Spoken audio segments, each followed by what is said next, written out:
स्वतः आजपर्यंत माझं स्वतःचं रेकॉर्ड ब्रेक करत आलो. या शहराने मला विधानसभेला 10,000चं मताधिक्य दिलं. पण आज माझ्या पत्नीला मानावं लागेल, माझं रेकॉर्ड तिने ब्रेक केलं आणि पाचोरा शहरामध्ये मला 10,000चं मताधिक्य मिळालं होतं. तिने 12,000 मत घेऊन या ठिकाणी विजय प्राप्त केला. अपेक्षेपेक्षा जास्त मिळालेलं आहे, पण माझ्या अपेक्षेपेक्षा खरंच कमी मिळालेलं आहे. मला पाचोरा आणि भडगाव मतदारसंघातल्या तमाम जनतेवर प्रचंड असा आत्मविश्वास आहे की या पाचोरा शहराने गेल्या 25 वर्षात असे अनेक आले, पण त्यांनी या सगळ्यांचा दबाव झुगारत, यांचे सगळ्यांचे आमिष झुगारत शिवसेना आणि शिवसेनेच्या परिवारावर प्रचंड असं प्रेम केलंय आणि त्याचं द्योतक आपल्याला आज पाहायला मिळालं. मला असं वाटतं की 2001 पासून तर आता 2025 पर्यंत या शहरामध्ये कधीही मला मताधिक्य कमी राहिलेलं नाही. आज तर इतिहास झाला की आज या पाचोरा आणि भडगाव शहरातल्या जनतेने मी स्वतः आजपर्यंत माझं स्वतःचं रेकॉर्ड ब्रेक करत आलो. मी पहिल्यांदा या जनतेने मला विधानसभेला 28,000चं मताधिक्य दिलं. मीच माझं रेकॉर्ड तोडलं आणि 40,000चं मताधिक्य मला दिलं. या शहराने मला विधानसभेला 10,000चं मताधिक्य दिलं.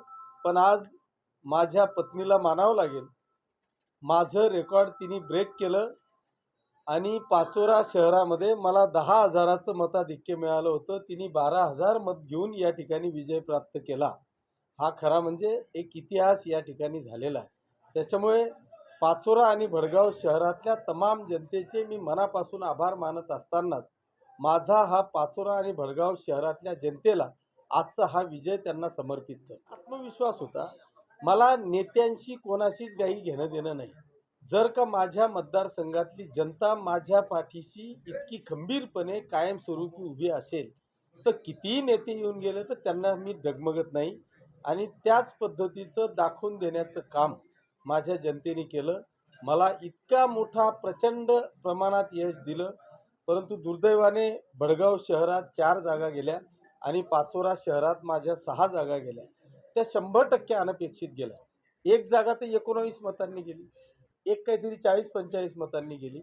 जो काय पराभव झाला त्या पराभवाला डायरेक्ट नाकारलं जनतेने, असं अजिबात झालं नाही. कुठेतरी निसटता पराभव माझ्या पाचोरा शहरात आणि भडगाव शहरामध्ये झाला. माझ्या मते 100% जागा खालच्या पण आणि वरच्या पण ह्या निवडून आलेल्या आहेत असं मी समजतो.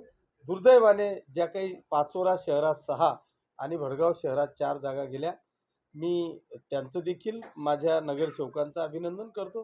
परंतु दुर्दैवाने तो पराभव आपल्याला स्वीकारावा करेल की त्यांच्या देखील पत्नी त्या ठिकाणी नगराध्यक्ष म्हणून निवडून आल्या. खरं म्हणजे ते माझे मित्रच आहेत. इलेक्शनमध्ये या सगळ्या गोष्टी चालू असतात. ते इथं आले, त्यांनी त्यांच्या पक्षाचं काम केलं आणि मी माझ्या पक्षाचं काम केलं. जनतेने मला स्वीकारलं. मी जनतेचं मनापासून अभिनंदन करतो. मंगेश दादांचं देखील त्या ठिकाणी त्या ताई भारतीय जनता पक्षाच्या नगराध्यक्ष म्हणून निवडून आल्या, त्यांचं देखील मी मनापासून अभिनंदन